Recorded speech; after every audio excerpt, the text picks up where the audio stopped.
and relief, but you're there. 2 games to go. Well done. How does it feel? Yeah, excellent.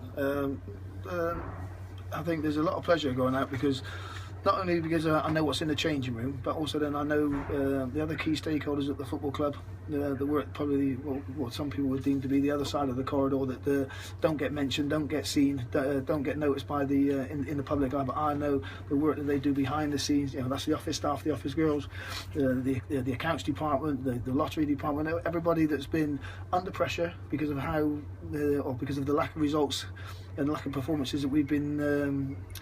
And lack of points that the football club has achieved, and that puts strain and pressure on them, and it's frustrating for them because they can't do anything. They can't get on the field to play. That they can't change the destiny of the football club. So it's a relief for them to know that we've got enough points that was needed. But I think the pleasing thing is they know the foundation is being put down for success, and that's what we're trying to build on. The performance today, it just summed up a lot of what has turned around in recent weeks, didn't it? There was so much fight and so much spirit. I know that they should be minimums, but the impact that they can have and the quality that it actually brings out in the team when they demonstrate that, it was there for all to see. Yeah, I think a lot of people would say, well, after the Mansfield game, my first game in charge at the football club, why didn't I go out and do it and say what I said then? That would have been the easy thing.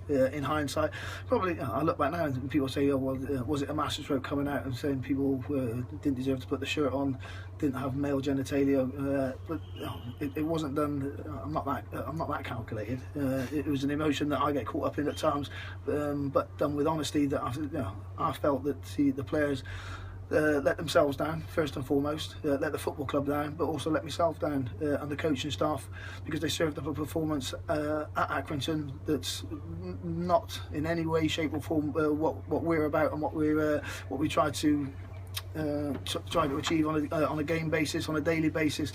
And the pleasing thing is the reaction has been absolutely fantastic with the players.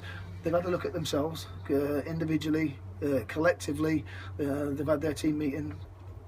And they know what's needed, they know what's required, and they have to bring it to the table. And the pleasing thing, they've done it against good teams. Burton Albion, Plymouth here. They're in the playoffs for reasons. And the players have proved to themselves we've got ability. What did it feel like being on the touchline when the fans were singing at Brunton Park? It's been a long time coming now. I can't actually remember the last time I heard a good song around Brunton Park. Yeah, let me tell you, when they're singing, and they're singing because we're serving up what they want. We try to play more football in the second. In the first half, people won't understand now. I've gone into half time and I've had a go at the players because 95% of what we do in training is about possession and being penetrative in our possession. And all we did in the first half today, we kept on straight well. We worked well to get the ball back, and then we gave the ball away cheaply and didn't keep possession of the ball. So let me say, at half time, it wasn't an Accrington Stanley volley that I gave them, but they got told I needed more of them. I wanted them to believe that when we get the ball, we're going to pass it to one of our players and then be progressive and be penetrative in our play. And I thought, to a man, the players, the second half was more about what we're about.